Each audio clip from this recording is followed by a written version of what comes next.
All right, hello and welcome back to the Cardback Cafe Fresh Brew here at the Cardback Cafe. I'm Frank. I'm Jeff. And that is right, we are back at it here at the Cardback Cafe, and you might be thinking to yourself, what the hell is the Cardback Cafe? And I wouldn't blame you for doing that because, Jeff, it has been a while. Yes, it has. I'm sure what audience we had thinks we were as defunct as Toys R Us over here in the States.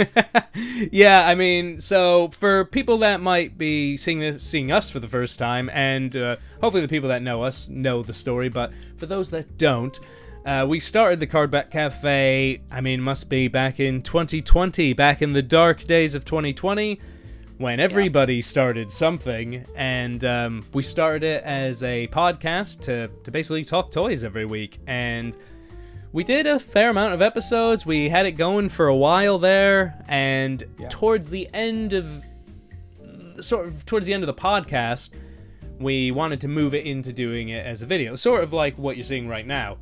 And we did probably 3 or 4 of them. And then life got in the way. Things were opening up around the world again. People were getting used to, people wanted to get out of the house, to be honest. I mean, I don't know about you, Jeff, but at a certain point, I think I was so sick of being in front of a computer. It was like, I need to step away for a bit. Yeah, as I'm seeing on a lot of the popular threads, go outside and touch grass. That was a real thing during that time. So, getting back out. And as you said, life got in the way, our schedules. At that point, I was still a West Coaster.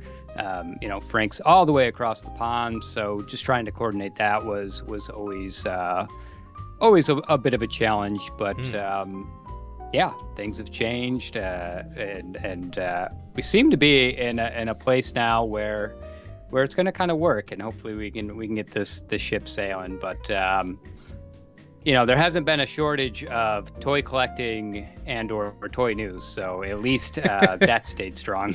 Well, and just the amazing community of sort of collectors around the world just continues to grow. More people are getting into the content creation side of it, and you'd think at a certain point we'd be sick of watching basically the same news over and over and over again, but I don't stop. I pretty much watch everything I can get, and it's all just different voices saying the same thing, and I love it. I feel like I'm in a lot of ways like a general manager for baseball. I'm always trying to scout for my team, find that latest acquisition, and so a lot of that is watching through the new news and watching through the toy reviews, and man, it's just the hobby is stronger than ever. If anything. Yeah. So, like we said, we're coming back at it here, and we're gonna start off a bit slow. So you're gonna have to bear with us, but we're getting our feet under us again. The idea is to eventually do these as a live stream, but the first few we are gonna do them as a pre-record. So we can edit things, like if there's a bit of dead air. Or a big truck that goes by. We can edit it. But we'll work our muscles back up to being stream ready, hopefully before too long. We're also not going to rush things. We're not going to go too big, too fast. So, at first we might do one of these. We're thinking once every 2 weeks, maybe. Maybe it's once a month. Yeah. But we're going to slowly get there again because we do want to make something of this channel. Me and Jeff both love talking toys with each other, and we think the community out there, like we said, is so amazing that there's always space for more people to lend a different voice, and we think we've got our own take on things that maybe people would want to hear, and that's a part I'll edit right there, that bit where I was just like, or keep it in, let them know, we're real. We're, as they said in WWE, we're raw, real, uncut, live, whatever the hell it was for Monday Night Raw. So the format here in the Cardback Cafe is we do our hello and our welcome, and then we get into it with the news, and then we're gonna go over some of our purchases and stuff like that, and then we'll wrap it up. But I guess before we get started, before we get into the meat and potatoes, Jeff, what's been up? I mean, anything you want to share? Anything crazy happening in life? Crazy I mean, surreal, yes. Crazy, hopefully not. But yeah, the bullet points. You know, I've moved from the West Coast now back onto the East Coast. I'm a homeowner, and I'm also a husband. So it's a big three there. A huge three. Life changing moments, chapters, if you will. Also have 2 dogs now, so yeah, a lot of life has been happening in just a short period of time. So yeah, that's really the bullet points of what's been going on with me. How about you, Frank? It's same but different, I guess you could say. Like I've also got 2 dogs now. We're these 2 dog guys. I'm engaged, so not quite married, but it's coming down the road, we'll say. Careful, ladies, he's engaged. I think I'm a homeowner now since the last time. It's been that long where yes, you are. Yeah. And not only am I a homeowner, but you could probably see from behind me, He's a hoarder now. Yeah, this is my bedroom. We've had this place for a while now. A year and a half, going on 2 years. And we're finally getting the loft done up into a room which will become my space, my hopefully studio, and my toy room. And so everything that was in storage up there has now had to come down here. So I must apologize for a bit of mess, but not him. He's always here. Well, that's how I point. So yeah, I mean, a lot going on, and especially now with all this building work going on. Luckily, the builders finish at around 3 or 4 p.m. every day, so you're not going to hear a bunch of hammering and sawing and nailing. But that is the next 7 or 8 weeks of my life during the day. Just people right above my head, just doof, doof, doof. But building the toy room, at least. Building the toy room, because I can't find a place with a basement over here, but I shall build up. No, but seriously, that is all exciting stuff. You know, building a toy room, it's all good things. Despite maybe just the brief inconvenience, but and maybe it's maybe a series that we can do here in the future, kind of talk about that, because we've both kind of been through these big moves now where we've had to tear down our collections and build them back up. So could be interesting to talk about that. Somebody might have interest to know, because that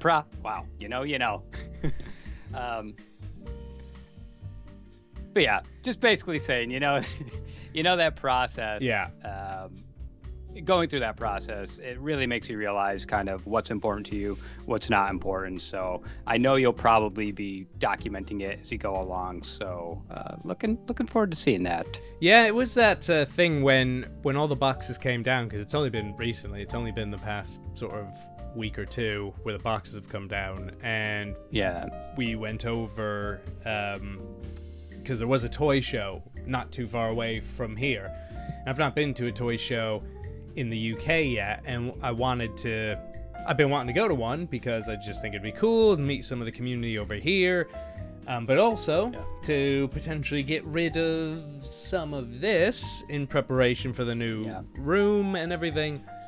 And what I came to realize was I started going through some of the boxes looking for stuff to potentially get rid of, and I was just like, I can't, until the room is done and until I take things out and put them on shelves, and then, only then, when all that's done and I look in tubs and see what's left, then I know what, if it's not out, then do I need it? Do I want it? Like, there's always going to be a sort of a rotation going on. All collectors know that. But there will inevitably be some stuff there that I'll just hopefully be able to get rid of, and hopefully go to one of these toy shows at some point and get a little table set up, and hopefully get rid of a table's worth of stuff, and then maybe buy a table's worth of stuff. I don't know. It's good to prune, and collectors know that. That's part of the process, just being able to have the courage to, kind of give back to other collectors, maybe just starting. They could find your stuff, and it's really cool. And that's kind of how I started, just buying vintage stuff and seeing what people had. So yeah, it's a painful part, but a necessary part, because otherwise, yeah, you end up with a bunch of crap in your basement. And me, I'm learning how to throw Super 7 boxes away. Finally, you know, I've carried them around enough. I'm just like, you know, the entire stairs under my basement are just stacked with Super 7 boxes, and I'm like, why do I have these? I know that's gonna be. So Nicola was saying that she's like, I don't think you realize how much space is going to be upstairs. And I said, no, I've got a good idea. I've seen the blueprints. I'm like, a lot of this stuff here is going to be out of boxes, so like that's going to take away so much of the storage that I'll need. She's like, yeah, but you like keeping the boxes. And I said, I'm like, I don't like keeping the boxes. And we all know this. It's that necessary evil of like, and this, I'd say maybe this is a slight problem with modern collecting, is that because we've all seen these things like, oh, mint on card, like 80s action figures going for thousands of dollars, that we have this mindset of like, one day having this box with all the stuff will make this worth a lot of money. Like when I don't want this anymore, when I'm 70 years old and I'm like, you know, it's a different part of life maybe. I mean, personally, I feel like I'll die with all these figures. But anyway, buried in your boxes. Yeah, but the thing is, it's a completely different world now. People know about it, so there's just going to be, and things are produced at such a level anymore that is there ever going to be that sort of, you know, there will be those rare things, and you see the artificial inflation of new things that come out now. Of course. But I don't know if in 20 years, 30 years, people are gonna find, you know, like a NECA TMNT figure that will like be the same sort of value and almost, what's the word I'm trying to say? Have the prestige to it. There's something like, imagine finding a mint on card scratch. Exactly. And that's what, like a 5,000. Like, is that ever gonna be like maybe some of those older NECAs, like, you know, some of those original Mirage NECAs are like a couple hundreds each, but right, yeah. It's a topic that we could talk about at some point, but we're not going to talk about it now. I'm diverging. We've got a lot of news to get to. It takes us down a rabbit hole that just, this stuff is constantly going through a collector's mind at any given point. That's it. Like, we always have to rationalize these things. The collections, whenever we buy something, we have to rationalize it. Whenever we get rid of something, we have to rationalize it. And whenever there's a bit of news, we have to rationalize it, because we have to think to ourselves, is that news that I'm excited for? Yes. No. Probably. And am I going to buy it? And that's probably a yes as well. At least the things we're going to talk about today in our first news back here. What did we used to call this? What did we call this on the podcast? Gosh, probably just news. It was creative. There was something like it. It was like, it's fresh news. Fresh news. Super fresh. Yeah, that's right. That's kind of minty fresh. Minty fresh. So, you know what? We remembered here. We're keeping that in. This is... We should also let the viewer know now that our cafe now has a liquor license. Yes. So if you're wondering why not I water. may be a little stumbly bumbly, it's because I'm enjoying a nice, refreshing, what did I say this was? Corona Light. Corona Light. Here on the channel. With a lemon this time. Oh, so I like it. Changing it up. I like it. Well, let's go into cheers. it. Oh yeah, let's do that first. We'll do a cheers. I was going to cheers the wrong camera there. Chin. Cheers. All right. Next up, like we said, it's time for the news. So let's just get right into it here. So we've collated. That's not a word at all. We've collated. We just made it up. A bunch of news articles, and you know what? Again, as we said at the start of the show, there's so many people out there who do the news and who do the news like really well. We're in no way going to try to cover all the news here. We are not trying to eat into that. No. I mean, this thing would go for 5 hours if we covered all the news, but we're covering the news that interests us. And you know what? I'd like to say, or I'd like to think anyway, that between me and you, we've got a pretty wide range of interests anyway, so chances are you're going to see something here that you're interested in as well. So let's kick things off here, see if this works. There we go. Mm-hmm. Diamond Select toys. They always creep in, don't they, Jeff? They when you think they're done, right? They're not doing anything I'd be interested in. They're the quiet giant of toys. Yep. Like, you know. Every few months it seems like when the heart line has flatlined, there's a little doop, doop. And it's got to be this Sweetums here, because I've got to say, like, missing out on the Palisades line of Muppet figures back in the day is one of those things where it hurts, because those figures still to this day look amazing. I've got one or two that, you know, it looks like they jumped right off the screen. And the thing with the Diamond Select ones is, and this goes to, is the same sort of deal with their Nightmare Before Christmas figures. I always thought they look good, but there's just there's something off. It's, you know, like comparing the NECA to the Diamond Select Nightmare Before Christmas. The NECAs had the same texture as the movie, and the Diamond Selects were just a bit smoother. And that's what I've thought about these Muppet figures for a while. And I've got a few, and the ones that I do have, like, I really enjoy. And I think Sweetums might have to join the ranks of the few proud ones on my shelf. Yeah, as you said, you know, I've kind of cherry-picked the ones I've really liked out of this Diamond Select line, and we've been fortunate enough to get these re-releases. Sweetums is by far at the top of my list of ones from Diamond Select that I want, and I've scouted this figure on eBay, Mercari over the past couple of years. You know, every now and then I get the urge, like, hey, I wonder what's going on. If there's a good deal, I could scoop him up, and he's always like over $100. So hats off to Diamond Select for giving collectors another opportunity, and don't want to bury the lead for a future P that we're going to talk about on this show, but he could very well be on that list. So I love me some Sweetums. Just, it's the Muppets, and it's kind of like the culmination of just, it's I'm going to make up a word, but it's so Muppety, you know? It is like, Muppety. It's so great. I mean, so all the details here as well. The other good thing is, you said finding the other one was like $100. This bad boy, only $30. And you know what? Diamond Select, one of the few companies that the prices don't seem to be creeping up nowadays. That's the other thing. They've stayed consistent of anywhere from about $25 to $35. I would say, right in that range. Right. And technically, it's a 2-pack. You're getting two figs. I mean, there's not going to be a lot of articulation on old Robin there, but they look great. You know, standing 9 inches tall Sweetums from the looks of it, and they are up for pre-order now. Let's jump on to the next item up for auction. Not really, but Mondo coming out hitting with now these are figures we've seen. They were sort of shown off at a couple of shows a few months ago. But the TMNT soft vinyl figures have finally gone up for sale on the Mondo store. And we've got Leonardo and Donatello. And I'm interested here, Jeff.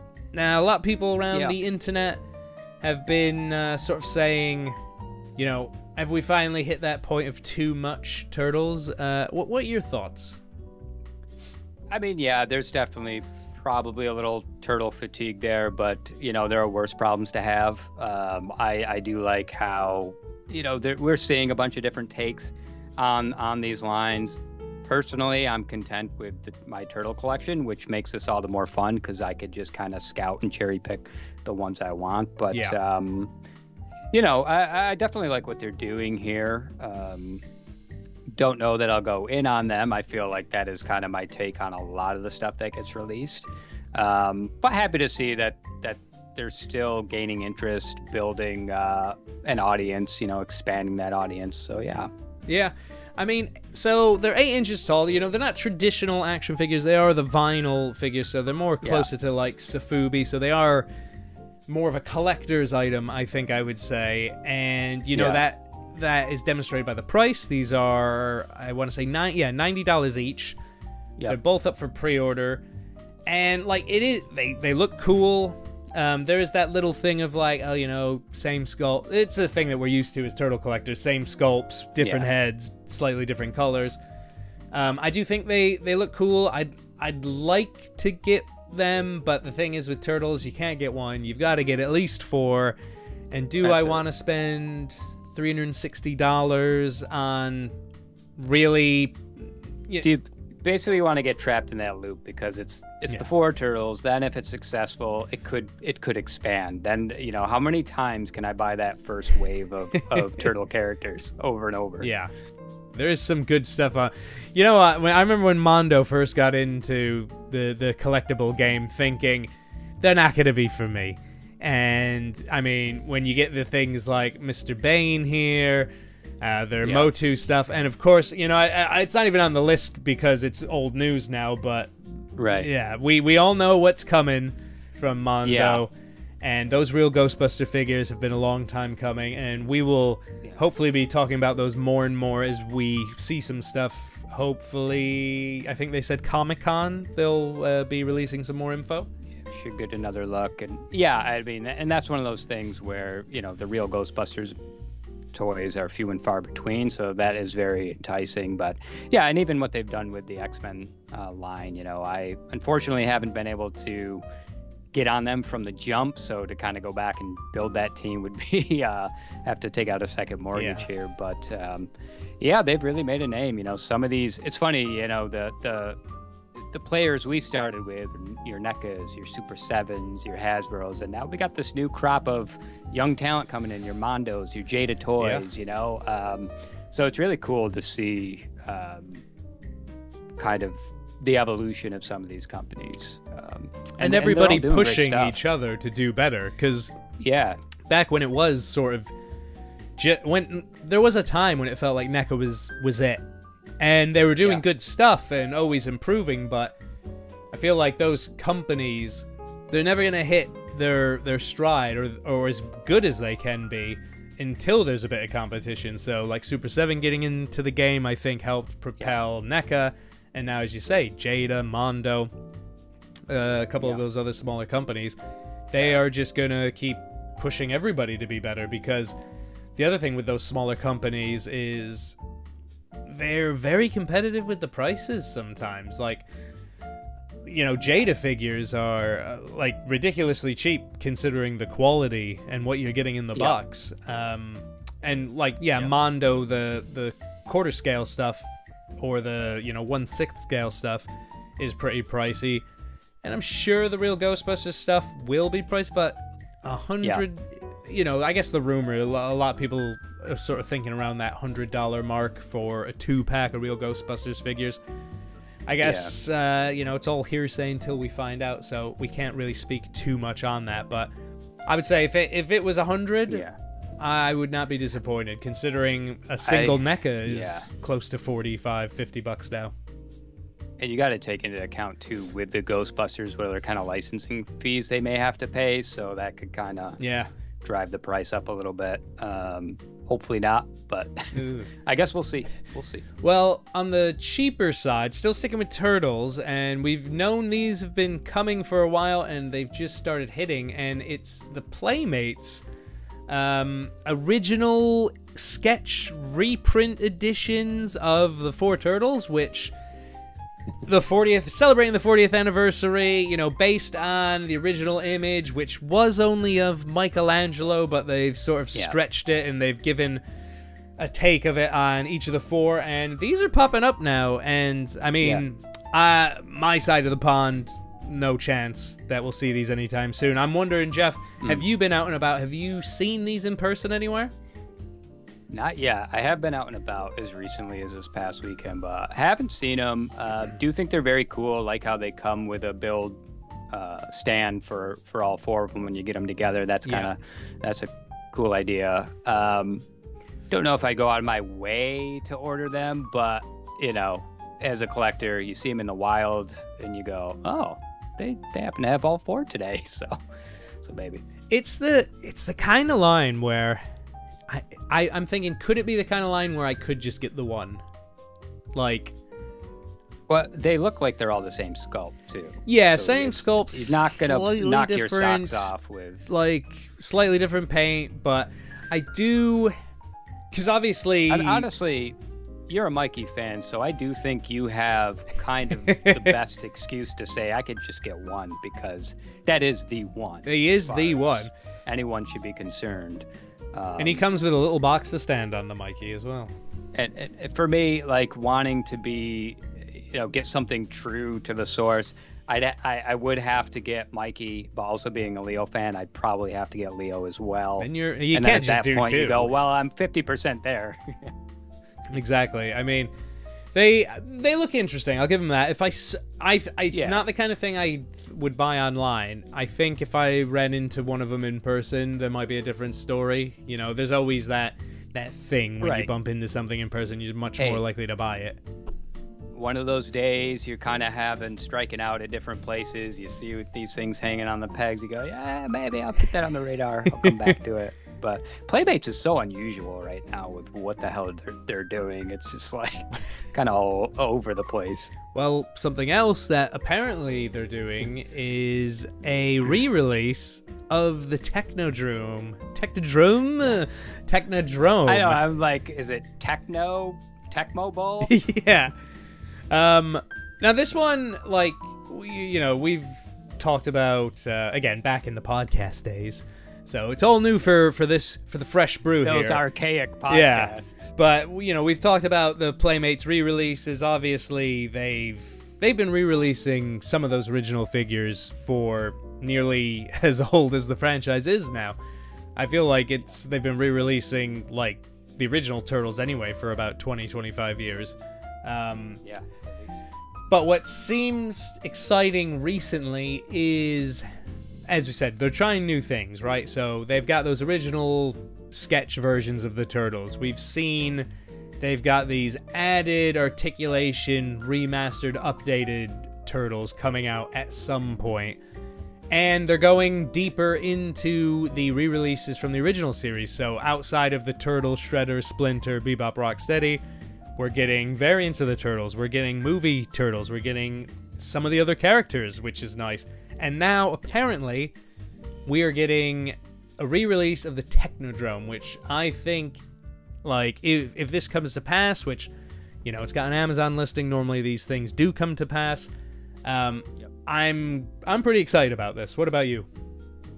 Yeah, for an opportunity to finally acquire a piece from our childhood that for me was so elusive. I think that's so exciting. I've had, so interested when they released the Party Wagon and then obviously the Blimp they put out. But this is something, this is the play set, and I had a friend graciously gift me, the Ghostbusters Firehouse. So, I mean, those two are the bread and butter, the peanut butter and jelly of play sets. Well, you can make a case for He-Man, but at least in my generation, which is only like 2 years removed from He-Man, the Technodrome would be cool. So definitely keeping my eye out for this. And if it does pop up, it's probably going to happen. And it's only showing up as, I think, $89? $89, which, if you want to go for a used Technodrome, that's almost complete. Right. I mean, you're looking at $89,000. Yeah, like the price. It'll be interesting to see what makes the transition over, because I know, for instance, the re-release of the Blimp has a lot of issues with, not issues with it, but they've taken the re-release of the Blimp is a re-release of a Blimp from the 2000s and not a re-release of the original Blimp. So there are differences in sort of the stickers and the shape and all that. Just same with the Party Wagon. I think it was just little ways to probably cut cost, and so we'll kind of see how this comes together, as you said. But something as big as the Technodrome, and like the original had so many little stickers and details that, like, it'll be interesting what makes it in from there. What's cool is I bet if it is lacking in that department, there's a whole online community to maybe get some stickers up for us to purchase and put on this thing. So it could be a cool opportunity too to customize it. But I'll probably order this, and then a week later here comes Super 7 with their $600 version that I can live in. So I'm still waiting. Time will tell. One of the guys, like, I mean, now that NECA's done, their on their second of the sewer layers. We've all got the different vans out of the way. Super 7, knock us out with the Technodrome. I don't want another sewer layer. I am not interested in a sewer layer. No. It's the Technodrome. Exactly. All right, we'll get off of turtles for a bit though. We've had a lot of turtle talk, which is something you'll be used to if you've watched any of ours. It's the through line of this show. Yeah. That's what it should just be called, Turtle Talk, really. But another thing we do enjoy is a bit of DC and a bit of the Todd father himself. It's a line Shooting from the hip, Todd. It's a line that I know, Jeff, you collect a lot more than me. I've got a few figures, but you're a bit deeper into it than I am. So I'm wondering how excited or not you would have been for the news that this DC Multiverse Gold Label Tumbler 2-pack is coming soon. I mean, yeah, it's definitely exciting to have another kind of movie accurate ish but affordable Batmobile in the Todd line. I was happy to go back and pick up that 89 version that came with, the 89 Batman, and really love that version. And if anyone hasn't picked it up, it's been I think sitting at $54 to $60 on Amazon right now. So great opportunity if you've missed out. Don't know that I'm as over the moon about this Batmobile. I like the Tumbler, have that definitely fondness for it. I guess we'll just kind of see how this comes together. I would definitely be more interested to get the all black version, of course, and kind of see how it works. I know he's added 2 seats to this one, which is a cool little update. I don't know, based on some of the pictures I've seen, how much that's going to affect the accuracy to the sculpt or the film, but looking at it now, I can't really tell. But yeah, I could be interested. It really comes down to, do I have the room for something like this? And is it something worthy of that spot on the shelf? And at this point, not really. However, if say he does a Batman Forever Batmobile, that's really gonna hook me. But this is cool. And the other thing is, I don't have any Dark Knight figures yet that he's released, so that also makes it a little bit easier to kind of simmer my impulse. Yeah, and keeping things over with Todd and DC, there was also a big list of leaks for some upcoming DC Multiverse and other figures, so just having a little look at that. We can't say how legit these are or not, but it's always fun to look at these leaks. So we've got a Begins 7-inch Christian Bale Batman, so that's, I'm gonna guess, the first suit from Begins, or well, not the prototype suit, the suit from Begins. He doesn't get the second suit, which could be good, because I did think his figure looked pretty good. His Dark Knight figure looked pretty good. Yeah, the likeness was good, and I've always liked that Begins suit, to be honest. And I don't know that outside of NECA doing one all those years ago that we've seen many come along, so that could be cool. Yeah. You got a mega fig of Starro, a couple more 7 inches, a Huntress, an Atom Smasher, which are gold label figures, a digital Wonder Woman, Batman Dark Knight Returns, I'm guessing, blue and gray, because he did the black and gray for Dark Knight Returns already. Yes. An Arkham series Deathstroke, a Jokerized gold label Wonder Woman. He loves his Jokerized, does Todd, doesn't he? Must do, someone's buying it. Those and the glow-in-the-dark paint ones where it's just hey, why not? Hey, why does he do the thugs from Batman Forever in the I mean, there's the box set right there.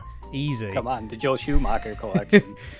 Superwoman, Batman armor from Batman v Superman, a 2-pack of Hawkman and Hawkgirl, Fastest Man Alive Flash, some page punchers for the Riddler Batman, Catwoman, Red Hood as Joker. I mean, there's a lot on here. Nuclear Man, Batman and Ace the dog, collector's edition. That sounds interesting.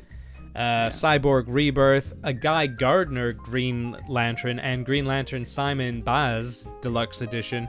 I'm interested in that because I am trying to get basically all the Green Lantern figures he does. which is annoying because I want that Kilowog figure, but I don't want the 2-pack. I just, that 2-pack tactic, and Hasbro does this too, where it's like, you know, the new Sabretooth and Wolverine set. It's like, well, I've got enough Wolverines. I just want the Sabretooth. Yeah. But I don't want to pay $60 for them. Who else do we have here? Mr. Miracle, Vigilante, Batman armor from Legends of Dead Earth, Mr. Mirror Master even, a 2-pack of Green Arrow and Black Canary, Blue Beetle as Dan Garrett, gold label, mega figure of Amazo, and I don't even know what that last one is. I just think it's a whole bunch of gobbledygook. But luckily, it doesn't show up on that little bit. Anything there jumping out as... I mean, what are your collector habits with the DC Multiverse line at the minute? Todd is so good at hooking you from the presentation. So I've caved in on a lot of his figures just based off that. Also, his figures lend themselves to being really good for customizing.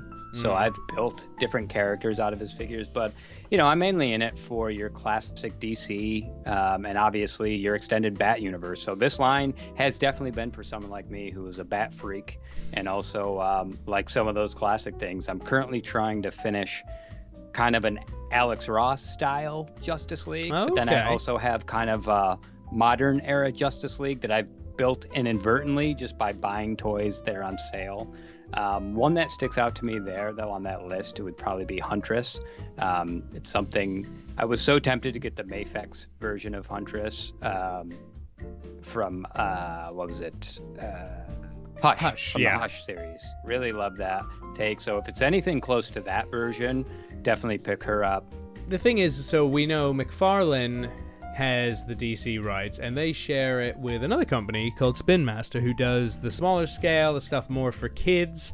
And that's what was bringing me around to the next topic of news, which is Spin Master's stuff looks quite fun for a mass market kids toy, but there was nothing ever to say, oh, these guys are going to get into the collectible adult action figure game, until this news dropped that they got the PlayStation license, and they mentioned a few of the licenses that included, and one of them was Horizon Zero Dawn or Horizon Forbidden West. And everyone was like, well, these aren't going to be that good, right? And I think sort of a lot like Jada Toys, they have shocked everybody because from some of these in-hand images, now we don't know the exact details yet and prices and whatnot, but I think we've got a new contender in the game here for retail figures on stuff that people need. I mean, what are we thinking here? Yeah, I mean, sculpt, paint, articulation, it's hitting on all cylinders. Accessories, right? I mean, look at that hair articulation. That is interesting. That's the first I've seen a picture. That reminds me a little bit of Angelica's doll Cynthia. I don't know why, but but no, it's cool. And this is kind of what we've been talking about. You know, this new crop of toy makers really starting to put their flag in the sand, if you will. So yeah, it's a line I would definitely like to see how it evolves, see what the price point's going to be. And maybe get some really classic characters in there that are gonna, you know, hook me. Unfortunately, I haven't played that game that we were just looking at, but yeah, it looks good. It looks true to the source material. Well, I played a little bit of the first one, and it's one of those games that ever since I started playing it, I've kept saying, I want to go back to it, but the backlog of video games has just gotten so massive. I want to get there eventually. I've played it enough to know that figure looks really good, but what excites me even more is some of the other titles they announced in the press release, which was, so I think there was 4 announced. Could be wrong here, but it was Horizon Zero Dawn, it was God of War Ragnarok, which could be amazing. It was Ghost of Tsushima, which is, again, an amazing game. Incredible. And The Last of Us Part 2. I mean, that's...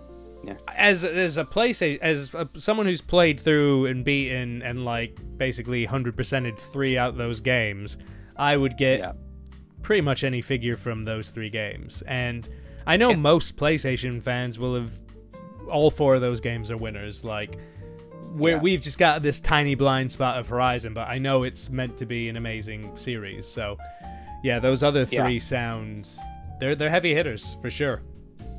Yeah, and it'll be a good sample size of them doing licenses like Forbidden that has a little bit softer of an animation style, but then going into The Last of Us is really realistic and gritty. So it'd be cool to see how they kind of handle those sculpts and paint detailing and how that's going to look across the spectrum. So yeah, definitely cool. Yeah, but let's go to a bit. We're taking a journey to the east now. I like some it. Import action here from Tamashii Nations, and this one jumped out to me. This one just popped up not too long ago. Not necessarily a figure, but a set for your figures. Now, this is to help recreate Naruto, so it's meant to be in addition to your Naruto collection, and it's a little ramen shop, and it looks great. Like, look, there's your characters, how they're gonna scale, your SH figure arts and other import figures, but we all know this can basically fit most figures. I'd say your bigger figures, your 7-inchers, your 7-inch scales, like from NECA, probably not going to do too well here because the import figures always do tend to scale a bit smaller. But your Dragon Ball figures, any of your anime figures, any of your 6-inch scale figures, they could probably fit right at home here. And again, it is, it is meant for Naruto, so you do get some face plates there. But I don't have any Naruto figures, so I'm just going to slide those out. And I look at all those hands, and I'm thinking, those will work on probably any other figure arts figure you have. Yeah, exactly. I love these little sets that they put out. Just kind of thinking around the box, thinking about your display, and get some extra accessories there. And as you said, those hands and things like that, like fit with your Dragon Ball figures. And I just love this little stuff. I remember when they put out like the set with Goku and the table and all the little bowls, and like that's just so cool. Like, especially, I know you have like a nice little diorama going that you like these little set pieces, and I like to fit them in where I can, and it's really cool. And as you said, that 5-6-inch scale, that's kind of the bread and butter. So you get some of the Avengers sitting in here enjoying some ramen. You never know. They got to go on their international adventures too. They have time off, right? Yeah. They like to travel. And sticking with Tamashii Nations, this one, they've been teasing a 70th anniversary Monster Arts figure for Godzilla, and today they revealed it, and I'm very excited about this one because it is the original 1954 version, which they have released. They've done 2 or 3 re-releases of it. Thing is, it's always been in black and white, and it's always been a bare bones release. So it's been the figure, and it's looked good. I've come very close to buying it a few times, but now I'm very happy that I haven't, because we're getting the colorized version, which again, the movie was in black and white, but we're basing it sort of on the poster art, where he's got sort of a brown tinge to him, the flames are red. He comes with a stand, he comes with an effect piece, he comes with little planes. Like, this is... That's cool. As someone who collects Monster Arts figures, this is not something that we see every day. Well, you don't get beam effects with Monster Arts figures half the time, so just having that flame effect is such a big thing. And he just looks great in color. Like, I thought the black and white version would be the definitive version, because that's what the movie is. It's black and white. You can watch some colorized version of it where it looks terrible, but this just, it looks great, and I'm gonna hopefully try to get my hands on it. It's meant to be released in November, and the pre-orders open next week, or June 3rd, so we'll say next week. I have no idea. But you're saying that it's not typical for them to have accessories in the box like that, like effect pieces? Yeah, effect pieces, not really. So you'll get... You'll normally get like an extra set of hands, and they've been getting a bit better recently with some of the things that they've been releasing, but this is just a big... I mean, cool. Godzilla never comes with a beam effect anymore. Like the original releases did back when the line started, but it's not been for a while. That I don't know how they keep doing it because it's Godzilla. Like, he needs a beam. Like, that is 50% of the character, and they just continuously release these Godzilla figures without a beam. And it's finally when they come, you know, they're sticking to the poster art, so I get why it's red. I'm a little annoyed that it's not blue, because then I could have used it on other Godzillas. But as it is, it makes quite the impressive display. So I am that's cool. I am happy that he is coming our way this November. That's awesome. And who knows, maybe a bit of a rebirth for their brand. You know, they were starting with the first. He's getting those effect pieces back. So who knows where that line could go from here. But very cool. Right, what are we gonna... Now, we sort of skipped around because I thought we were done with McFarlane, but we're coming back to McFarlane. So I don't know. I might edit this and put it back to where the McFarlane stuff is, or I might just leave it here. Because... it's all a big puzzle. Again, folks, episode 1... technically, sort of. We can only get better. One again. So Todd, apart from his DC stuff, is now starting to dabble in the world of Marvel again. Because these have just been shown off very recently.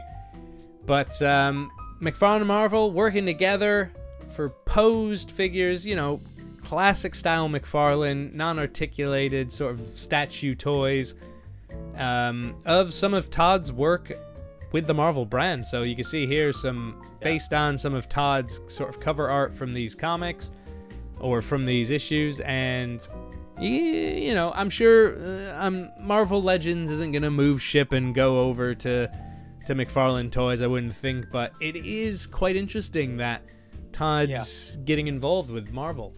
And if the only one person can do it, it's Todd and his brand, right? It's just how he can somehow cross over and keep crossing over and walking through any door he wants to. But it's cool that he's starting with these pieces. Who knows where it goes from here, if it just stops here. And then again, who knows? We've just seen Hasbro dump the Power Rangers onto Playmates. Yeah. Maybe they're looking to offload some more properties. You never know. License out, if that's the case. It's probably not the case, but definitely cool. That, you know, I'm not a diorama guy, but I could definitely see this being enticing for people who are just super fans of the property, and they may not be toy collectors, but they see that, they go, oh, that's cool, I want that in my room. So it's cool that he kind of also reaches out to every different facet of the market. And he's always been his company, McFarlane's company. I want to make that distinction very clear, but it is cool that they do kind of branch out. There's a little something for everybody.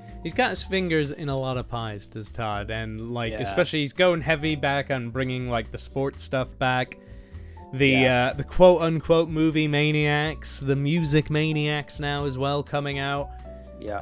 So it's... I did see that Alice Cooper, by the way. I was tempted. I'm like, this looks really good. I was gonna say they look all right, because they're aren't they sort of the same scale and style as the Batman 60s versions? Yep, like that 6-inch maybe. Like more limited really articulation, and it'll be interesting to see how deep he goes with that. Well, that's the thing. Like between NECA and McFarlane, there's got to be a Bruce Springsteen coming at some point, right? I mean, what's more definitive than an '80s just tour guy? He sold his music, so he should sell his likeness. Like, I mean, come on, Bruce. Well, I wish I could say that the next bit of news was the boss. I mean, you could say these hairdos sort of look similar to the boss at some point. But this was a recent bit of news, just breaking, just before we hit record here. And it's actually, like, out of nowhere, I think, because I don't think these have ever, like, we've known NECA has had this license, because I've got one of the figures. I don't know if you do, Jeff. But here they are, an American Werewolf in London 2-pack of Jack and David. And this came up on my feed earlier today, and I think my jaw hit the floor, because I didn't expect this to ever happen. These figures of these guys have been teased and prototyped from a few different companies in the past. NECA gave us the werewolf. God, it seems like years ago now, but one of my favorite figures. Like, I love it. Yeah. Such a shelf presence, but I just thought that was it. There'd never be anything to go with him. And now, not only are we getting Jack and David, they're coming together. You know, it's probably that case of, look, we've only got one shot at this. People aren't going to buy one or the other. They're going to sort of want both. And not only is it both of them, but you get the different looks for each of them as well. So you get the standard looks, and then you do get the zombified version of Jack with 2 different heads to show you the less rotted version and the more rotted version of Meatloaf Jack. And you also get an alternative head for David from his nightmare sequence. And I'm tickled pink here, Jeff. $70. Yeah. Easy pre-order. Yeah, especially with all you're getting. And just yeah, another thing, you know, one of those slow burns, those lines, as you said, you know, just when you think it's kind of buttoned up, they go ahead and just say, oh no, we also have this that we're going to drop on you. But it is pretty awesome. And again, it's a good problem to have, but one of those problems where it's like, do you double dip on this so you can get all the different display options that deserve kind of the credit? But I'm looking at this, Frank, and I'm just thinking, like, we got to get these bodies that we're looking at here and get some 3D head prints of ourselves and stick them on there, and you know, there you go. But yeah, nothing less than stellar from NECA. I really love how they've got the sheen on kind of the bubble goose coat there going on, the wetness, just yeah, they reminding us all that, listen, when we do this, we do it the best. Like, you know, no one does it better. But I do have the werewolf from this line. Oh, nice. Finally picked that up, and yeah, just a really good centerpiece into what NECA can do, and into the tooling, and yeah, so yeah, I could be tempted to pick these guys up. It's it's one of my favorite movies. Like, it was one of those late coming to it. Like, I don't think I saw it until I was in my 20s, and but since I've seen it, it's one of those ones I could watch anytime. Oh yeah. Actually, just you sat me down and we watched it when I was in my 30s. So that's it. Still in my 30s. It's just such it does everything perfectly. I mean, I don't know. It's just from start to finish. There's not a dull moment, and I just can't wait for these figures. But yeah, really happy about this. And again, scheduled to come out in October, so they've kept a tight lip on this one. And perfect timing for a release. Perfect little decoration to set up around Halloween. We're not done just yet, because we're gonna bring back an old segment from the podcast, which we called, and Jeff, you know this, it was I know it. The 3 Ps. That's right. And the 3 Ps stood for purchases, pre-orders, and pickups. Now, in the old days, we would have a little ramble about just that. Those 3 things, our purchases, pre-orders, and pickups for the week. But we're changing it up a bit here, and we're going to do a bit more focus, and we're each going to discuss one of those. So 1 purchase, pre-order, pickup each. And I'm still having a little think, but Jeff, you have something ready. So what is your spotlight going to be this week on the 3 Ps? All right, so the purchase for me this week, and yeah, right, imagine if we tried to do this for the backlog of past 3 years, it would be like the 3,000 Ps at this point. But this week I'm going to go with the Captain Lou Albano offering, the WWE Elite Legends Series 2022 from Mattel. I would caution myself not to pick them up from my shelf at the moment, because I'd probably knock down a bunch of other wrestling figures. But it's Captain Lou, and I'm a sucker for Captain Lou, and I've definitely talked about Captain Lou in the past on the podcast, because you picked me up the LJN Captain Lou from way back when. But it's so funny, he's kind of a sleeper in my collection, because I just happen to have now a Captain Lou figure from every generation, dating back from LJN through Jax now to Mattel. He's just there he is. But I like Captain Lou. I didn't grow up watching him, but of course he played Mario. And when I think of Mario, that's the voice I think of. You're not thinking Chris Pratt. How many Chris Pratt figures do you have? Right. And, listen, someone's being born now that's going to grow up with Chris Pratt, and he's going to have every Chris Pratt figure from every generation of Guardians and whatever the hell else he does. But for me, it's that gruff Captain Lou.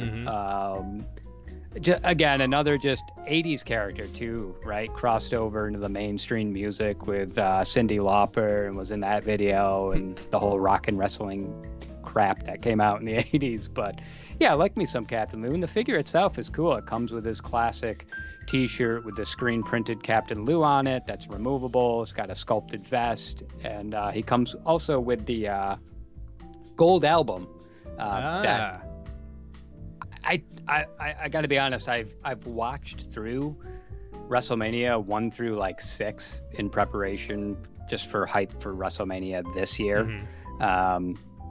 Boy, listen, I could appreciate him for the nostalgia, but I nodded off a lot during those shows. But I want to say that gold record at some point had to be put over someone's head because it's got like the shattering effect pieces that you can do that with. I can see him in this picture. Yeah. So yeah, he's proudly displayed right next to the LJN, right next to the Jacks. Kind of have a whole little Captain Lou section of my collection. But yeah, he was my big pickup, and I picked him up at Target. Kind of one of those things, strolling the toy aisles, jonesing for a toy, and saw this figure and was like, wow, Captain Lou, of course, is coming home. He was JP's coming too. It was that old bet. So did he just hit the shelves then recently? Yeah, he's probably been out for maybe a month. Yeah, more recent. And then, by probably everyone in the States, their Target standards, something hits, it takes, it's about a 2 to 3 month delay based on restock and, if the timing's right. But yeah, I was happy to see him. I did see that Hogan there as well, and thought if nothing else, I could grab him and sell him. Okay.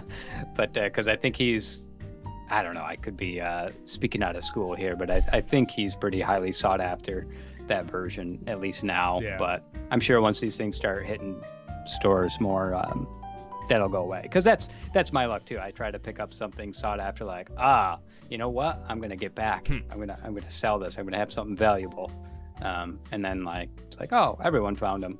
Great. I guess what I'm trying to say is if I find it, everyone's probably found it by now. So I mean, it's good to find these things though.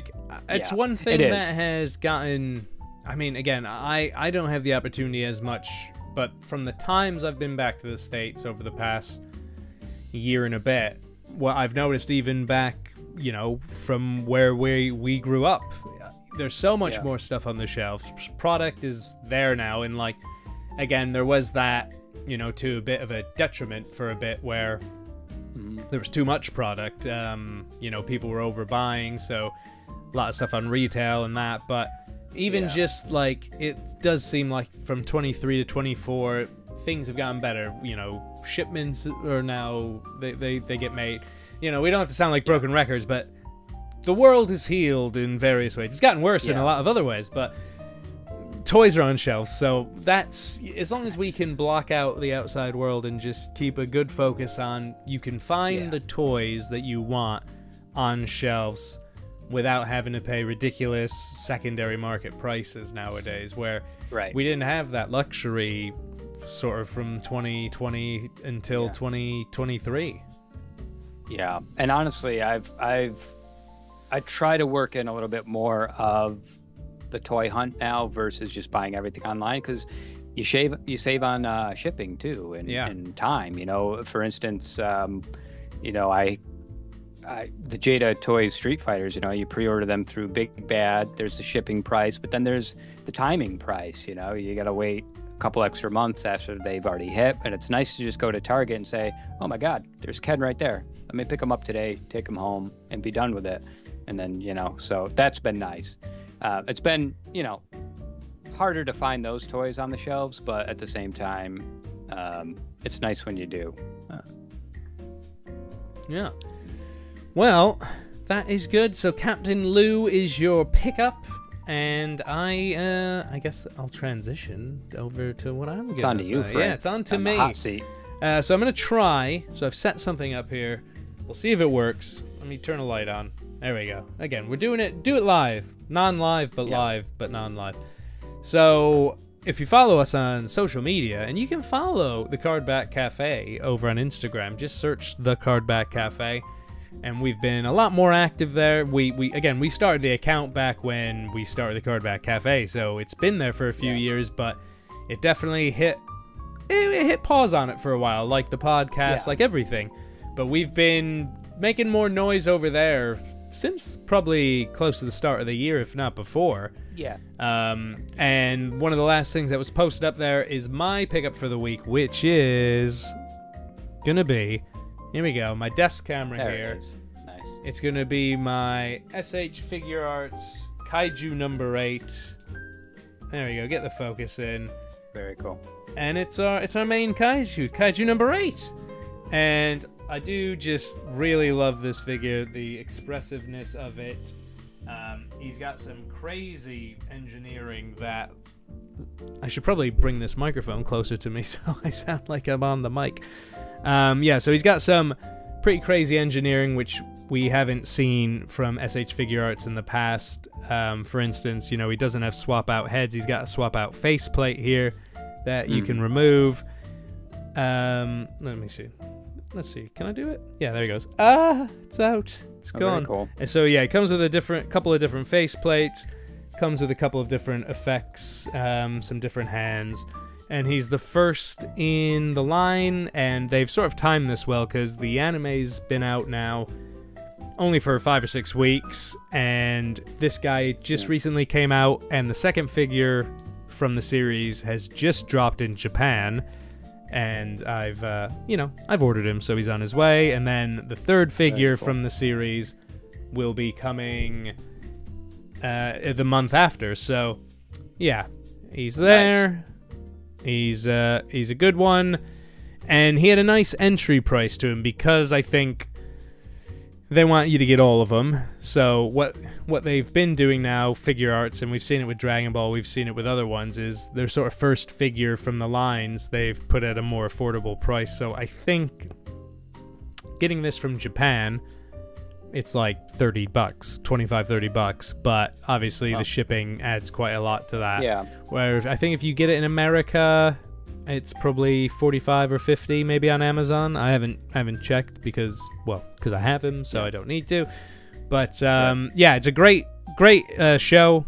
Great. I've read some of the manga leading up to the show. Once the show started, I started watching that. It's on Crunchyroll, and the subbed version and the dubbed version come out on the same day. So if you're a fan of subtitles, you can watch it with subtitles. If you're a fan of the dubs, where you could just don't have to read, then you watch the dubs. Yeah. And it's been a great series so far. I've really enjoyed it. It's got a nice sense of humor. It can be a bit juvenile, but I think I read a review from the series where somebody sort of said we're in a landscape now with a lot of anime that's like overly serious. So it actually is quite nice to see something that has some serious bits, but doesn't take itself overly serious and has those moments of just like, oh, here's a fart joke. Yeah, great. Right.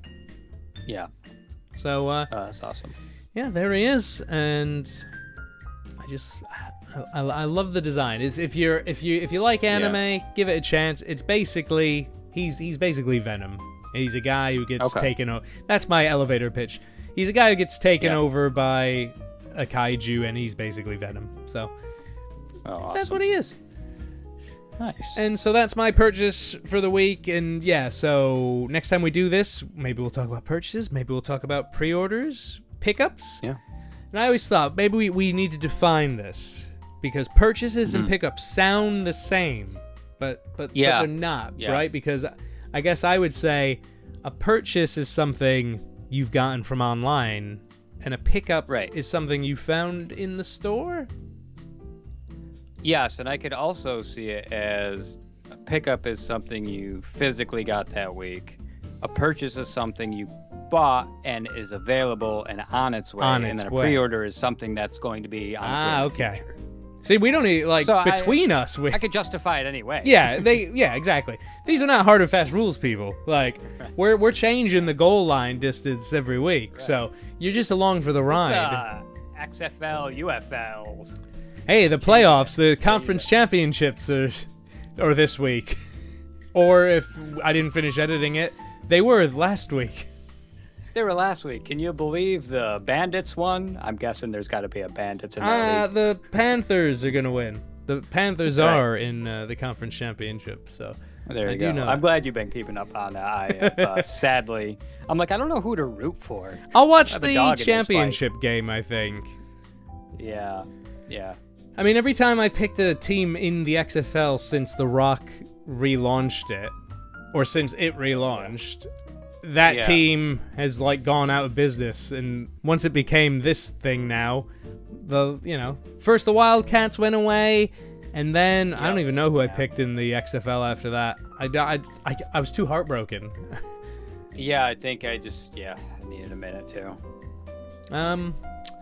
But Jeff, I think... But this is not an XFL. This is not an XFL. We could have started an XFL one, which we would have had to shut down and made a UFL one. Oh my God. Hey, remember we brought the sign, too little too late to wrestling. We love the XFL. Never got on TV because they were like, yeah, it's probably gone under. Wrong side of the camera as well.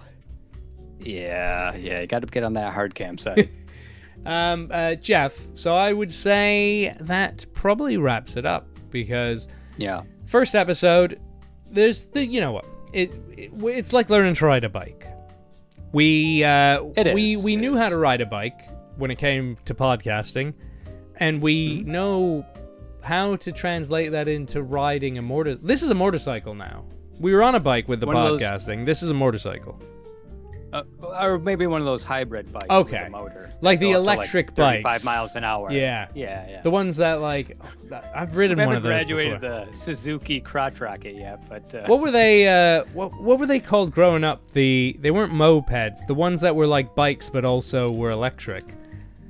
Not like the Vespa, was it? No. No, because they did look like normal bikes, which is weird to think because that would have been like 20 years ago, and they sort of had these things. There was a name for them, because I remember being like, oh, I saw somebody riding up the hill, like Jocelyn Hill Road on. It had a specific name. Of these bikes, yeah. It's, wow. Too buried in my basement of my memory to remember that. Well, we've lost the plot here, but... yeah, we have. But I want to say... I think it's episode 1. We're going to be finding our footing as we go, like we said. Not live at the minute. Obviously, we're going to find our flow. We're going to sort of work on our segments. We're going to get into a rhythm of these things, and then we're going to start going live with them. So... I mean, I think all I would say is, Jeff, it's fun. It's great to be back doing this. Like, I might not know what I'm doing half the time, but I enjoy talking about toys. And, like, as long as that comes through, as long as we're doing something we really enjoy and doing it with a person we really enjoy, then what's better than that? Exactly. And it does justify the hobby. So many times during our hiatus, I'm buying toys. I'm like, man, I wish I had some place to talk about this and gush over it with my good friend. And it is a great way for just us, selfishly, just you and I to connect and gush over this stuff. It's a really good outlet. And if we can get more people, onto it and wanting to talk about and gush about their toys, that's kind of what we're here for. Yeah, so that's what, come and join us at the Cardback Cafe. There's always a seat. And sometimes there's coffee. Most of the time, the stuff's a bit harder now. So, I guess that's how we wrap it up. Like I said, like, follow, subscribe, bell notification. You can find the Cardback Cafe Instagram, and it's just the Cardback Cafe over on Instagram. Twitter, I think we're also the Cardback Cafe. I should probably know these things. Yeah. It's been a while. No, so we're Cardback C on Twitter. That old song and dance. We made it easy even for ourselves. It's definitely going to be easier for you guys to find it. There you go. Cardback C on Twitter. C. We don't really use the Twitters so much, but what we do definitely do. There's a corgi.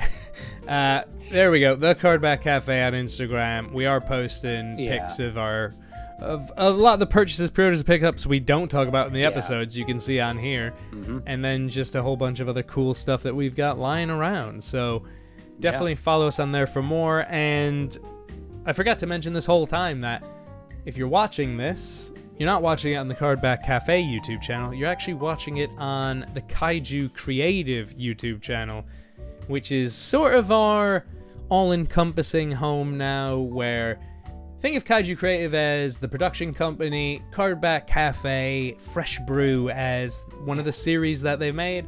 There's a lot of good stuff on Kaiju Creative already, including a series where me and one of my other friends, we went to Japan and we made a travel vlog about that.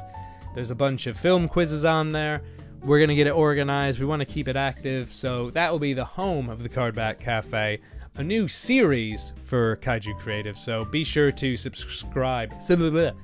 Be sure to subscribe to Kaiju Creative over on YouTube, and do the little bell icon, because then you'll get notified whenever we drop a video. So I guess that's all the shilling out of the way. Right. Yeah. Gotta shill. They gotta find us. You gotta find us. If you're watching this, you've got an idea, but I want you to know where you can find us at all times. So, Jeff, thank you so much for taking the time to talk some toys, and hopefully we'll be doing it again very, very soon here on the Cardback Cafe Fresh Brew. That's right. Well, I look forward to talking with you soon. All right, everybody, we'll see you next time. I'm gonna wave. I'm probably not gonna use the wave. Take luck. Take luck. And we're clear.